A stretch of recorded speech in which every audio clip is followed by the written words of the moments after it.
Ang walang kapantay na martial god, unang yugto. Kabanata 1711, pag-uusap tungkol sa sinaunang kasulatan. Nagulat ang lahat, sina Lin Fang at Jun Moshi ay mabuting magkaibigan, ngunit paano? Hindi katakataka na si Jun Moshi ay hindi nakikipagkaibigan kay Kang Xiao, at sinabi niya kay Lang Ye na magiging mabuting magkaibigan sila. Kawili-wili. Si Lin Fang ay inabandonan ng mga Diyos, siya ang manugang ng Animal World, at ngayon ay kaibigan niya si Jun Moshi na may Imperial Immortal na katawan, kaya ang King of Hell Palace ay kakampi rin niya. Si Lin Fang ay may dalawang kaibigan na may mga King type na katawan. Naisip ng karamihan. Dahil masyado nang naprovoke ni Kang Xiao si Lin Fang, hindi niya magagawang makipagkaibigan kay Jun Moshi. Kung alam niya na sina Lin Fang at Jun Moshi ay napakabuting magkaibigan, maaaring iba ang kinikilos niya, ngunit ngayon ay pinagtatawanan siya ng mga ito sa harap ng lahat. Naisip ng karamihan. Mabilis na naproseso ito ni Kang Xiao at nagpas siyang sabihin. Talagang maswerte ka dahil nailigtas ka ng Animal Clan. Ang swerte mo rin talaga. Kung hindi ka galing sa Heaven Clan, matagal ka nang namatay. Sagot ni Lin Fang. Mas lalo pang nagalit si Kang Xiao. Talagang nalakas loob kang sabihin yan. Mamatay. Biglang sumigaw si Lin Fang. Naging malamig ang kanyang mga mata, at ang kanyang boses ay may dalang lakas na sumumpal sa kamatayan. Pagkatapos, gumalaw siya na parang hangin, lumilitaw sa harap ni Kang Xiao, at agad na sinuntok ang hangin sa kanyang direksyon. Si Kang Xiao ay hindi handa para sa pag-atake ni Lin Fang. Ang lakas ng pagsumpa ng kamatayan ay tumagos sa kanyang mga mata, agad siyang pinahina. Mabilis siyang kumilos at nagpakawala ng isang dambuhalang makalangit na kamay habang lumalayo, ngunit ang salpukan sa pagitan ng kanilang mga lakas ay naging dahilan upang siya ay mapaungol sa sakit at umubo ng dugo. Hindi siya hinabol ni Lin Fang. Sa halip, naalala niya ang kanyang chi at walang pakialam na tumingin kay Kang Xiao. Gotcha! Naikuyom ni Kang Xiao ang kanyang mga kamao. Pinahiya lang siya at ngayon ay inaatake na siya. Walang pakialam si Lin Fang sa kanya, kaya wala na siyang ibang sinabi. Mas mabuting huwag pansinin ang mga katulad niya. Matagal nang hindi nagkita sina Jun Moshi at Lin Fang, kaya wala silang oras para mag-aksaya kay Kang Xiao. Bukod pa rito, itinuturing na ni Lin Fang ang kanyang sarili na mas mataas kay Kang Xiao, kaya hindi na siya ganoon kinteresado na labanan siya. Kumislap ang mga mata ni Jun Moshi at ngumiti siya ng walang pakialam. Iniwan ng mga Diyos. Hindi siya naniniwala sa mga bagay na iyon, hindi nila alam kung ano ang pinagdaanan noon nina Jun Moshi at Lin Fang. Ang Imperial Kalpa ay isa lamang sa gabal para kay Lin Fang. Kumbinsido siya na kayang lutasin ni Lin Fang ang anumang problema. Sa sandaling iyon, bumalik ang babae mula sa Mon Palace sa harap ng lahat at ngumiti. Marami tayong sinaunang kasulatan, maipapakita ko sa iyo ang ilan sa mga ito. Mga kasulatang makalangit na swerte. Sabi nung babae. Nagulat ang karamihan, ang Moon Imperial Palace ay mayroong Celestial Lock Scriptures. Ayon sa mga alamat, pinahintulutan nito ang mga cultivator na magnakaw at baguhin ang lakas ng lupa at kalangitan habang sinisipsip ang kapangyarihan ng araw at buwan. Napakahiwaga noon. Matagal nang umiral ang Moon Imperial Palace, kaya hindi nakakagulat na marami silang sinaunang kasulatan. Ang Celestial Lock Scriptures ay magpapabaliw sa sinumang malakas na cultivator. Kung hindi pa ganoon kalakas ang Moon Imperial Palace, hindi nila ito hayagang aaminin. Naisip ng karamihan. Celestial Evolution banal na kasulatan, Celestial Lock Scriptures, at ngayon ang Sky-absorbing Holy Scriptures. Boundless Walker. Sabi ng magandang babae. Imposible. Naisip ng karamihan. Ang ilang mga tao ay agad na nagsimulang umangat sa hangin. Ang isa sa mga lalaki ay mula sa Qing Clan. Paano magkakaroon ng sinaunang banal na kasulatan ng Moon Imperial Palace na kabilang sa aking angkan? Nagtatampo na tanong ng taong iyon. Ang Boundless Walker ay isang nakakatakot na spell na nagbigay ng walang kapantay na bilis at tibay. Meron tayo, wala tayong dahilan para magsinungaling. Walang pakialam na sabi ng babae. Ano pa ang mayroon ka? Tanong ni Dugu the Winner. Isa pa, pero hindi ko alam kung sino ang gumawa nito, isa itong sinaunang banal na aklat at hindi kompleto, ngunit nakakatakot ang nakakasakit na bahagi nito. Sabi ng magandang babae. Ang mga huli ay ang Undestructible Devamara Scriptures, isang hindi kapanipaniwalang demonic cultivator ang gumawa nito. Ito ay makapangyarihan, agresibo, at tinutulungan nito ang cultivator ng demonyo na mapabuti ang kanyang pisikal na lakas. Kung makikita mo ang natitirang bahagi ng mga banal na kasulatan, kung gayon ang mga ito ay magiging hindi mabibili ng salapi. Sa kasamaang palad, hindi kumpleto ang version natin ngayon. Sabi ng babae, maraming tao ang nakasimangot. Pagbutihin ang pisikal na lakas ng isang tao bilang isang demonic cultivator. Ang walang kapantay na martial god, unang yugto. Kabanata 1712, sino ang may past life scriptures? Noong una, inakala ng mga tao na walang silbi ang mga kasulatan na hindi kumpleto. Siyempre, nang ipaliwanag ng batang babae ang sitwasyon, maraming tao ang nagsimulang mag-isip na hindi masamang ideya na makuha iyon. Ang ilang mga pahina ay nawawala, ngunit kung sa huli ay makikita nila ang natitira, ito ay magiging sulit. Ang problema lang ay ang hirap din mag-practice. Binubuo ito ng mga agresibong pag-atake ng demonyo, kaya kailangang tiyakin ng cultivator na malalabanan muna nila ang nakakatakot na lakas. Kahit noon pa, mas angkop pa rin ito para sa mga cultivator ng demonyo. Ang isip ni Lin Feng ay nagsimulang tumakbo ng buong bilis. Ang mga sinaunang kasulatang iyon ay tila perpekto para sa kanya, na para bang ang mga ito ay nilikha lamang para sa kanya. Kaya na niyang labanan ang mga cosmic energies at ang kanyang pisikal na katawan ay bumagsak sa Huang Chi layer. Matapos gamitin ang mga spell sa Indestructible Deva Mara Scriptures, maaaring mas malakas pa siya kaysa sa mga supernatural na ibon. Ang problema lang ay pinapakita ng Moon Imperial Palace ang mga sinaunang kasulatang iyon dahil gusto nilang palitan ang mga ito. Kung walang katulad na halaga, walang makukuha ang mga tao, at walang may papalit si Lin Feng sa Indestructible Deva Mara Scriptures bukod sa Three-Leaf Scriptures. At ang problema doon ay hindi niya mailabas ang Three-Leaf Scriptures sa harap ng lahat, masyadong delikado iyon. Ilang pahina ang nawawala sa pangatlo. Tanong ni Dugu the Winner. Wala akong ideya, dahil hindi ko pa nabasa ang mga ito. Sabi ng nakangiting babae. Ngunit masisiguro ko na ang pagsasanay sa mga spells nito ay talagang walang problema. Parang katapusan na lang ang kulang, hindi simula. Patuloy niya. Hindi na nagtanong muli si Dugu the Winner tungkol sa Indestructible Deva Mara Scriptures. Hindi gaanong kawili-wili ang hindi kumpletong mga kasulatan, at hindi man lang siya isang demon cultivator. Interesado si Dugu the Winner sa Celestial Lock Scriptures at sa Boundless Walker. Ngunit naunawaan din ni Dugu the Winner na ang makakuha ng isang bagay mula sa mga babae ay ang pagpapalit sa kanila para sa past imprint techniques, kung saan ang mga banal na kasulatan mula sa kanyang angkan ay makikilala ng Moon Palace. Kahit nataglay niya ang Godly Imprint King Body, hindi siya ang pinuno ng Dugu Clan, kaya hindi niya magawa ang gusto niya. Naiintindihan ng lahat na ang mga sinaunang kasulatang iyon ay hindi kapani-paniwala. Hindi lang kayo magkakaroon ng bagong kasulatan, kundi kung tatanggapin ninyo na makipagpalitan ng mga kasulatan sa amin, ituturing namin kayong mga kaibigan namin. Sabi ng nakangiting babae. Ilang mga libro ang mayroon ng Moon Palace ngayon. Sino ang pinuno? Empress Shi, isip ni Lin Feng. Dahil si Yuzin ay nagsimulang kumilos ng kakaiba, at ang Empress Shi na iyon ay nabuhay muli, gaano rin siya kalakas. Ano ang antas ng kanyang paglilinang? Kaya ba niyang pamahalaan ang Moon Imperial Palace? Gusto ko lahat ng 3 libro, ano ang magagawa ko? Tanong ng isang tao sa sandaling iyon. Ang daming nakatingin sa kanya, may tao pala sa di kalayuan. Malabo ang silweta niya at hindi makita ng karamihan ng mukha niya kaya napaka-misteryoso niya. Hindi totoong tao, ilusyon lang ng malakas na cultivator. Gusto niyang itago ang tunay niyang katayuan sa lipunan. Naisip ng karamihan. Sabihin mo lang kung ano ang gusto mong ipagpalit. Sabi ng babae na nakangiti sa malabong silweta. Ang 3 aklat na ito ay pawang sinaunang banal na kasulatan. Paano mo mababayaran ang 3 sa kanila?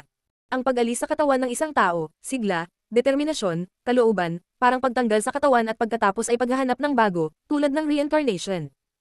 Isang cycle, nagiging kakon katapos naging butterfly, immortality spells. Sabi ng malakas na boses. Mukhang nagulat ang magandang babae. Kasabay nito, biglang naglabas ng matatalas na enerhiya si Jun Moshi. Panay ang titig niya sa malabong silweta. The past life scriptures, sapat na ba iyon? Tanong ng malabong silweta. Ang mga tao ay namangha, ang past life scriptures. Ito ba ang daos na pari na lumitaw sa Celestial Evolution Holy Clan? Isip ni Jun Moshi. Pakipakita ang iyong mukha, kung hindi, paano tayo magpapalit ng anuman? Nakangiting sabi ng babae. Gayunpaman, ang malabong silweta ay tumigil pala. Una, kailangan nating palitan ang mga sinaunang kasulatan, at kung tatanggapin mo, ipapalit ko sa iyo ang mga kasulatan. Pero kung ipapakita ko ang mukha ko at hindi mo, ano ang gagawin ko? Tanong ng malabong silweta. Ang walang kapantay na martial god, unang yugto. Kabanata 1713, mga walang kamatayan mula sa sinaunang panahon. Kumislap ang mga mata ng babaeng makalangit. Pagkatapos ay sinabi niya, Kamahalan, hindi ko alam kung sino ka, ngunit paano ako magtitiwala sa iyo kapag sinabi mong mayroon kang past life scriptures? Patunayan mo, at saka lang tayo magpapatuloy sa palitan. Kung ipinangako mo na magpapatuloy tayo sa pagpapalitan, pagkatapos ay lilito ako kaagad. Sagot ng silweta. Kumunat ang noo ng babae at sinabi, Ang tigas ng ulo mo, bakit ka ba talaga dumating? Para manggulo lang, nakakatawa ka, sinabi ko sa iyo na lalabas ako kung nangako ka na tatanggapin mong ipagpalit ang mga banal na kasulatan. Sinabi ko ito sa harap ng lahat, kaya kung ang iyong Moon Imperial Palace ay ayaw makipagpalitan ng mga kasulatan, kung gayon bakit magpanggap? Sabi ng silweta, tumatawa ng walang pakialam. Ang past life scriptures ay napakalakas, bakit hindi natin gusto ang mga ito? Mahinahong sabi ng babae. Dahil ang Moon Palace ay mayroon ng the past life scriptures. Sabi ng tao. Ang mga babae mula sa Moon Palace ay namangha. Ang kanilang Moon Palace ay may the past life scriptures.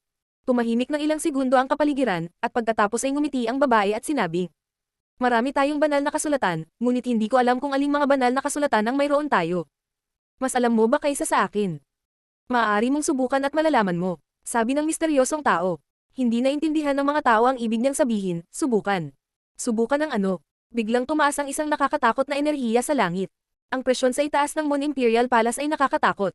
Nararamdaman ng mga tao na marahil ito ay isang dakilang emperador. Isa pang malakas na cultivator. Naisip ng karamihan, namangha. Boom! Isang nakakatakot na hangin ang nagsimulang umihip, mabilis na binomba ang Moon Imperial Palace. Ang ilang mga gusali ay agad na gumuho, at ang kanilang mga piraso ay nahulog sa tubig, na nagdulot ng nakakatakot na alon. May nangahas na sirain ang mga gusali ng Moon Palace. Napakamatapang. Boom! Dalawang cultivator ang nagbanggaan sa langit, na lumikha ng mga alon sa lawa na napakataas na nakikita nila ang ilalim ng lawa. Nakakatakot na enerhiya. Naisip ng karamihan. Dong!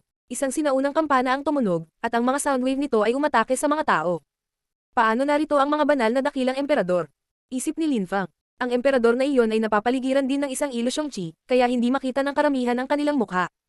Walang nagtangkang hamarang sa kanya habang papalapit siya. Ang isa sa kanila ay tumalon pasulong at isang nakakatakot na lakas ng pagsabog ang pumaligid sa Moon Imperial Palace.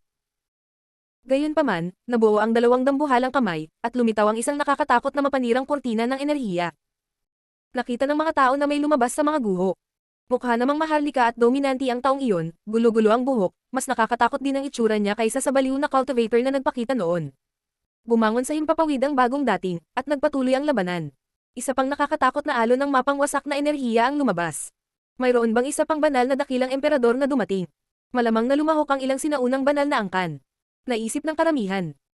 Hindi maaaring magkaroon ng napakaraming banal na dakilang emperor sa malawak na Celestial Ancient City maliban kung ang Ancient Holy Clans ay sama-samang nakikilahok.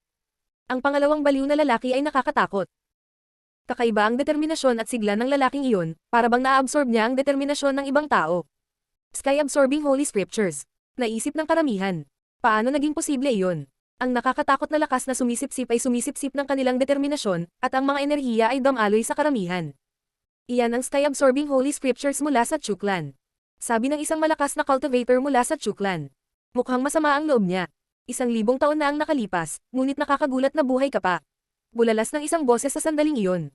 Siya iyon, ang nakakabaliw na cultivator ng Chu Clan. Naisip ng karamihan. Ipaliwanag ang lahat, Moon Palace. Sabi ng malakas na cultivator na iyon mula sa Chu Clan. Siya ay dating nakakabaliw na cultivator ng Chu Clan, ngunit namatay siya 1,000 taon na ang nakalilipas, at ngayon ay hindi na siya mula sa Chu Clan. Sabi ng babaeng iyon. Ang malakas na cultivator mula sa Chu Clan ay sumimangot at nagsabi. Mukhang buhay na buhay siya sa akin. Hindi na siya ang parehong tao, ang baliw na cultivator ng Chu Clan ay talagang namatay. Sabi ng babae, iginiit. Iyan ang paliwanag ng Moon Palace. Malamig na tanong ng isang malakas na cultivator mula sa Chu Clan. Ang ilang mga tao ay bumangon sa himpapawid mula sa karamihan, lahat ay malalakas na cultivator mula sa Chu Clan. Ang mga tao ay tumingin sa kanila sa kakaibang paraan at ang babae ay ngumiti sa malamig na paraan. Naghanda na ang Chu Clan. Hindi kami nakapaghanda, nabalitaan na lang namin na may mga miyembro namin na nakakulong sa Moon Palace mo, kaya pumunta kami para tingnan kung totoo. Kung hindi ko nakita iyon, wala akong sasabihin. Sabi ng malakas na cultivator ng Chu Clan. Ang mga miyembro ng Xing Clan ay bumangon sa hangin at nakatitig sa silweta sa lawa. Tiyuhin. Ang sitwasyon ay wala sa kontrol. Naisip ni Lin Fang. Masyadong misteryoso ang Moon Palace, hindi niya inaasahan na makokontrol nila ang napakaraming malalakas na cultivator. May gustong ilabas ng Moon Palace ang kanilang mga sikreto. Naisip ni Lin Fang, habang nakatingin sa mga silhouette sa malayo. Lin Fang. Tawag ng boses sa sandaling iyon. Nagulat si Lin Fang, ngunit agad nang umiti. Guro, matagal-tagal na rin tayong hindi nagkita.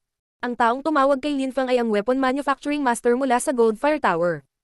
Haha, Lin Fang, sikat ka na sa vast Celestial Ancient City. Kahit ako ay may narinig na tungkol sa iyo. Nakangiting sabi ng propesor. Iniwan ako ng mga Diyos, ngunit magandang reputasyon ba iyon? Sagot ni Lin Fang, nagtibit balikat. Tumawa lang ang professor at tinuro ang katabi niya. Lin Fang, ito ay isang elder ng Goldfire Tower, si Duan mo ang Celestial Emperor. Hello, Master. Sabi ni Lin Fang sa nasa katanghaliang gulang na lalaki. Nakapagtataka, ang Celestial Emperor ay isang manggagawa ng armas. Tulad ng inaasahan, medyo pambihira ka. Marami na akong narinig tungkol sa iyo. Sabi ni Duan mo ang Celestial Emperor, nakangiting pabalik kay Lin Fang. Tumiti si Lin Fang at sinabi, Master Duan mo, ano ang nangyayari dito? Tumingin si Master Duan mo sa labanan at sinabing, kung hindi ako nagkakamali, tama ang taong iyon, ang Moon Palace ay mayroong the past life scriptures. Ang walang kapantay na martial god, unang yugto. Kabanata 1714, balita mula sa mundo. Ang nakaraan na buhay na kasulatan. Muling nabihag si Lin Fang. Namatay na ang mga taong iyon, ngunit walang kamatayan dahil nabuhay ang kanilang determinasyon. Kakagawa lang nila ng kanilang pisikal na katawan. Ang mga ito ba ay ginawa ng determinasyon o laman? Isip ni Linfeng, nakasimangot. Tila na sa The Past Life Scriptures, ang mga tao ay maaaring lumikha ng isang katawan. Katulad ng Netherworld Demon Emperor, ang kanyang determinasyon ay hindi umiwalay pagkatapos niyang mamatay. Iyon ay nangangahulugan na ang Netherworld Demon Emperor ay maaaring umiiral pa. Bulong ni Linfeng. Kahit na hindi mahal ni Empress Shi ang Netherworld Demon Emperor, hindi pa rin niya ito papatayin, kaya kailangan niyang mabuhay. Mukhang naunawaan ng mga taong iyon ang sitwasyon ng Moon Palace, kaya nagsanib sanhi sila para salakayin sila. Bulong ni Duan Mo ang Celestial Emperor. Nakakatakot ang mahiwagang cultivator na iyon. Paano niya pinapakita ang napakaraming malalakas na cultivator? Nakangiting tanong ni Duan Mo mula sa Celestial Emperor. Tumanggo si Linfeng at ang iba pa bilang pagsang-ayon. Tian Wang. Sigaw ng isang cultivator mula sa Heaven Clan. Nakapagtataka, ang isa na dating pinakamahusay na disipulo mula sa Heaven Clan 500 taon na ang nakalilipas ay kasama ng Moon Palace. Kang Tian Wang. Ang karamihan ay namangha. Ang taong iyon ay may magulo na itim na buhok, nakasuot ng itim na damit, at mukhang hayop. Kang Tian Wang, siya ang naging unang disipulo ng Heaven Clan 500 taon na ang nakalilipas. Noong 19 na taong gulang pa lamang siya, nakapasok siya sa Huangqi Layer, at pagkatapos noon, nawala siya. Nakapagtataka, nasa Moon Palace siya sa buong panahon. Sabi ni Duan Mo ang Celestial Emperor. Talagang malakas ang Moon Palace. Naisip ni Linfeng. Maaari bang ipaliwanag ito ng Moon Palace? Sabi ng isang tao sa sandaling iyon. Ang mga enerhiya ay gamulong sa mga alon sa abot tanaw, marahas na niyanig ang karamihan. Ang kanilang determinasyon ay naapektuhan ng demonyong determinasyon, kaya nawalan sila ng kontrol. 9 Netherworlds. Isip ni Linfeng, nakasimangot. Ang napakaitim na enerhiyang iyon ay determinasyon ng demonyo. Kasabay nito, isang boses ang lumabas mula sa Moon Palace. Ano ang gusto mong marinig? Pagkatapos, dalawang siluwet ang bumangon sa hangin, isang itim at isang puti. Empress Shi, ang karamihan ay namangha. Ang babaeng nakasuot ng puting damit ay si Empress Shi. 9 Netherworlds. Tumingin si Linfeng sa taong nasa tabi ni Empress Shi, isang siluwet sa itim na damit na may magulo at mahabang buhok. Master Guan Mo, gaano kalakas ang kamalayan ng 9 Netherworlds Emperor? Tanong ni Linfeng. Hindi niya alam kung ano ang antas ng cultivation ng Netherworld Demon Emperor, siya ay masyadong mahina. Siyempre, hindi masaya si Linfeng, hindi niya gusto si Empress Shi dahil kay Yuzin, pero naiintindihan din niya ang posisyon nito. Celestial Emperor. Sagot ni Duan Mo ang Celestial Emperor. Ang Netherworld Demon Emperor ay isang Celestial Emperor, hindi nakakagulat na kaya niyang labanan ng Free Leaves Great Emperor. Ang dakilang emperador na tatlong buhay ay isa lamang dakilang emperador, ngunit mas malakas siya kaysa sinuman sa antas na iyon. Siya ay may kapangyarihan ng isang banal na emperador, at marahil ay mas malakas pa siya kaysa doon. Namatay sila at binuhay ko silang muli. Hindi ka lang nagpapakita ng pasasalamat, but on top of that, parang galit ka. Tanong ni Empress Shi sa kalmadong paraan. Sa tingin mo ba maniniwala kami sa iyo kung sasabihin mong napakadaling maunawaan ng The Past Life Scriptures? At saka, kung sila ay immortal, ang kanilang kamalayan ay nananatiling pareho. Pagtatalo ng isang malakas na cultivator. Kung pinag-aralan sana nila ang The Past Life Scriptures, hindi nila malilimutan ang kanilang sariling pagkakakilanlan tulad ng dati. Isang beses silang namatay, pero wala kang kinalaman. Gayunpaman, ipinapangako ko na kung nais mong gamitin ang mga ito, ikalulugod naming ipahiram ang mga ito sa iyo ng 3 beses. Sabi ni Empress Shi, na parang kalmado pa rin. 3 beses. Gusto pa naming malaman kung bakit mo sila kinokontrol. Malamig na dura ng isang malakas na cultivator. Kung hindi sumang-ayon ang Xing Clan, maaari mong simulan ang pakikipaglaban sa Moon Palace. Matigas na sabi ni Empress Shi. Ayaw na niyang makipag-ayos. Dahil ang Moon Palace ay may mga tao mula sa lahat ng dako, bakit hindi hilingin sa kanila na magbayad gamit ang sinaunang banal na kasulatan? Tanong nung isa na nakatakip pa ang mukha. Empress Shi, ano sa tingin mo? Tanong ng malakas na cultivator ng Chu Clan. Kumikislap ang mga mata ni Empress Shi habang sinabi niya. Sige, mag-aalok ang Moon Palace ng mga banal na kasulatan sa lahat ayon sa antas ng kanilang cultivation. Makukuha ng mga banal na dakilang emperador ang sinaunang banal na kasulatan, at kung sino man ang hindi sumasang-ayon, maaari nilang labanan tayo. Sige. Sabi ng malakas na cultivator ng Chu Clan. Galit na galit ang karamihan. Ang malakas na cultivator mula sa Chu Clan ay isa ng banal na dakilang emperador, na nangangahulugan na siya ay tatanggap ng sinaunang banal na kasulatan sa pamamagitan ng pagsang-ayon. Iaalok ko ang aklat na iyon sa Chu Clan. Sabi ni Empress Shi sa mahinahong paraan. Maraming salamat, Empress Shi, ngunit dapat piliin ng Chu Clan kung anong libro ang gusto nila. Sabi ng malakas na cultivator mula sa Chu Clan. Ako ang pipili, at hindi ka makikipagtalo dahil malaki na ito. Sabi ni Empress Shi, paano niya sila hinayaan na pumili? Hindi niya maipakita sa lahat ng librong mayroon sila. Ang malakas na cultivator ng Chu Clan ay nanatiling tahimik ng ilang segundo at sa wakas ay tumanggo. Sige, dahil sa ganoong paraan, alis na ako. Pagkatapos ay umalis ang malakas na cultivator. Maraming iba pang malalakas na cultivator ang mukhang masama ang loob, lalo na ang mga walang kasama sa Moon Palace. Tinanggap din ng Qing clan ang alok ni Empress Shi. Ang Qing clan ay naging medyo mahina, kaya ang pagkuha ng sinaunang kasulatan ay maaaring alisin sila sa kanilang gulo. Tumingon si Lin Fang at nakita ang ilang miyembro mula sa Heaven Clan sa tabi niya. Bumulong siya, noon, ipinadala sa akin ng demonyong emperador ang Song of the Nine Netherworlds, at ngayon ay nakikita ko siyang muli. Kahit na hindi ako makalusot sa Huangqi layer at kahit na hindi ko masyadong naiintindihan ang demonyong kanta, kahit hindi ko makuha ang Undestructible Deva Mara Scriptures, hindi mahalaga, ako ay naging isang malakas na cultivator ng demonyo. Ang walang kapantay na martial god, unang yugto. Kabanata 1715, Pangangalakal. Nine Netherworlds Demonic Song. Sumimangot si Duan Mo ang Celestial Emperor at tumingin kay Lin Fang. Ano ang sinasabi ni Lin Fang? Mayroon siyang Nine Netherworlds Demonic Song. Lin Fang, totoo bang ipinadala sa iyo ng Netherworld Demon Emperor ang Song of the Nine Netherworlds? Tanong ni Duan Mo ang Celestial Emperor. Wala akong dahilan para magsinungaling sa iyo. Sabi ni Lin Fang, nakangiti. Sa di kalayuan, si Kang Ling, ang modernong pinuno ng Heaven Clan ay tumingin kay Lin Fang na may kinang sa kanyang mga mata. Ang Moon Palace ay mayroong Undestructible Deva Mara Scriptures, ngunit sa kasamaang palad, hindi sila kompleto.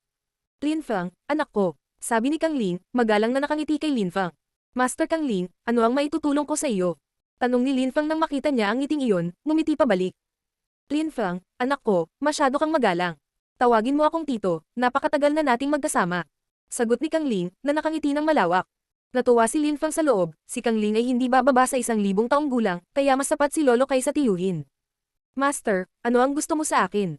Tanong ni Lin Fang. Narinig ko na ang Netherworld Demon Emperor ay nawala libu-libong taon na ang nakalilipas, at ngayon ay muling nagpakita siya rito. May kinalaman ito sa The Past Life Scriptures, kaya paano mo nakilala ang Netherworld Demon Emperor dati? Tanong ni Kang Ling, Guro, tingnan mo at malalaman mo. Nakangiting sabi ni Lin Fang. Pagkatapos, ang kanyang ekspresyon sa mukha ay biglang naging malamig at isang agresibong demonyong si Qi ang bumangon sa hangin. Pagkatapos, tumagos ito sa utak ni Kang Ling, na naging madilim ang mga mata ni Kang Ling. The Nine Netherworlds Demonic Song. Nanginginig si Kang Ling, Lin Fang, anak ko, kontrolado mo ang Song of the Nine Netherworlds. Sa kasamaang palad, hindi ka pa nakakalusot sa Huangqi layer, sayang talaga. Mayroon akong ilang sinaunang kasulatan, at hindi rin masama, maaari akong magbigay sa iyo ng ilan na may pag-asang magagamit mo ang mga ito upang makapasok sa Huangqi layer, sabi ni Kang Ling. Tumiti ng manipis Lin Fang. Si Duan Mo ang Celestial Emperor at ang propesor na nakasuot ng gininto ang kulay ube ay tumingin sa kanya sa malalim at makabuluhang paraan, ang tusong matandang ito. Umiling si Lin Fang. Isa akong demon cultivator, kahit na kaya kong mag-level up gamit ang iba pang spell at technique, mas gusto ko lang gumamit ng malalakas na kasanayan at diskarte ng demonyo. Ang Moon Palace ay mayroong Undestructible Deva Mara Scriptures, na hindi masama, ngunit sa kasamaang palad, hindi ko ito makukuha. Nandito na ang Netherworld Demon Emperor, kaya hindi ko maipapalit ang kanyang kanta sa ibang bagay. Paliwanag ni Lin Fang, bamantong hininga. Hindi iginiit ni Kang Ling, ngunit sinabi. Kung makuha natin ang Undestructible Deva Mara Scriptures, gusto mo bang ipagpalit ang mga ito, Lin Fang, anak ko? Sabi ni Kang Ling, habang naglalakad palayo at nakangiti. Biglang, nabuo ang ilang nakakatakot na enerhiya at agad na pinahirapan si Lin Fang, isang napakalaking kamay mula sa langit. Kang Ling, ikaw ang pinuno ng Heaven Clan, kaya ano sa palagay mo ang iyong ginagawa? Tanong ni Lin Fang. Hindi niya kayang labanan ang isang dakilang emperador, at hindi rin niya kayang labanan ang mapang-ipang lakas ng isang tao. Tiningnan ni Kang Ling si Duan Mo ang Celestial Emperor sa malamig na paraan at naglakad palayo. Ang puso ni Lin Fang ay tumitibok ng malakas, na parang sisabog na ito. Huwag mo akong sisihin bata, gusto ko lang makita kung anong uri ng katawan ang kailangan mong makita kung makakalusot ka talaga sa Huangqi layer. Nakangiting sabi ni Kang Ling, hindi mo ako sinagot. Guro, kung nakuha mo ang mga demonyong kasulatan, handa akong ipagpalit ang mga ito. Sagot ni Lin Fang. Medyo nagulat siya, sinusubukan kung anong klaseng katawan meron siya. Nakakatawa, kung hindi pinoprotektahan ng Animal World si Lin Fang, agad-agad siyang kinidnap ni Kang Ling. Sige, gagawin ko ang lahat para makuha ang Undestructible Deva Mara Scriptures. Sabi ni Kang Ling. Hinubad niya ang manggas at nagsimulang tumakbo. Lin Fang, mag-ingat, kukunin ni Kang Ling ang Undestructible Deva Mara Scriptures, ngunit hindi ako sigurado na ipapalit niya ang mga ito. Baka atakihin ka pa niya. Kahit na pinoprotektahan ka ng Animal Clan, ang mga Ancient Holy Clans na iyon ay misteryoso, at may mga taong handang gawin ang anumang bagay. Sabi ni Duan Mo ang Celestial Emperor. Tumanggo si Lin Fang. Kung pumayag siyang ipagpalit ang kanyang mga kasulatan kay Kang Ling, alam ni Lin Fang na nakawin niya ang Nine Netherworlds Demonic Song mula sa kanya. Siyempre, naisip na ni Lin Fang ang lahat ng ito noon pa. Empress Shi, sabi ng malakas na cultivator ng Heaven Clan, nasa tabi niya si Kang Ling. Ano? Tanong ni Empress Shi. Interesado ako sa Undestructible Deva Mara Scriptures. Maaari ko pang ipagpalit ang Celestial Heaven Scriptures para sa kanila. Sabi ng malakas na cultivator ng Heaven Clan. Ang mga tao ay tumingin sa kanya sa isang kakaibang paraan. Bakit biglang sinabi ng malakas na cultivator ng Heaven Clan na gusto niyang ipagpalit ang Celestial Heaven Scriptures ng isang hindi kumpletong Demon Scripture? Ngayon, tanong ni Empress Shi, talaga. Ngayon, ikaw at ako ay makakapagpalit kaagad ng mga banal na kasulatan. Sabi ng malakas na cultivator ng Heaven Clan. Sige. Tumanggo si Empress Shi, at pareho nilang inilabas ang kanilang makajos na kamalayan. Pareho silang nakakatakot na cultivator, kaya magagawa nila iyon nang walang dapat ikatakot. Nagsimula silang mag-trade ng mga banal na kasulatan, at dahil napakaraming alaala nila, tumagal lang ito ng ilang segundo. Pagkaraan ng ilang segundo, ngumiti ang malakas na cultivator mula sa Heaven Clan. Sige, alis na kami. Pagkatapos, tumakbo siya palayo, ngunit hindi umalis. Tumakbo siya patungo kay Linfang, na ikinakunot ng noo ni Linfang. Hindi niya akalain na ganoon kabilis ang magiging reaksyon nila. Kailangan ba niyang ihatid ang 9 Netherworld's Demonic Song sa kanya ngayon? Linfang, anak ko, pumunta tayo sa Heaven Clan. Nakangiting sabi ng malakas na cultivator ng Heaven Clan, ngunit sa kaibuturan ng kanyang mga mata, makikita ang lamig. May mga bagay akong dapat gawin, sa ibang araw na lang siguro. Sagot ni Linfang, na may ngiti sa labi. Bakit sa ibang araw? Gusto mo talaga ang mga banal na kasulatan kaya nagmadali akong pasayahin ka. Terena, sabi ng malakas na cultivator, habang ang isang dambuhalang kamay ay bumaba mula sa langit patungo kay Linfang. Tumigil ka, malamig na sigaw ni Jun Moshi. Nabasag din ni Qingfang ang isang anteng-anteng. Tumigil ka, sabi ng malakas na cultivator mula sa Heaven Clan kay Jun Moshi at Langye. Langye, ang aking maliit na anak, at si Jun Moshi, pumunta din sa Heaven Clan.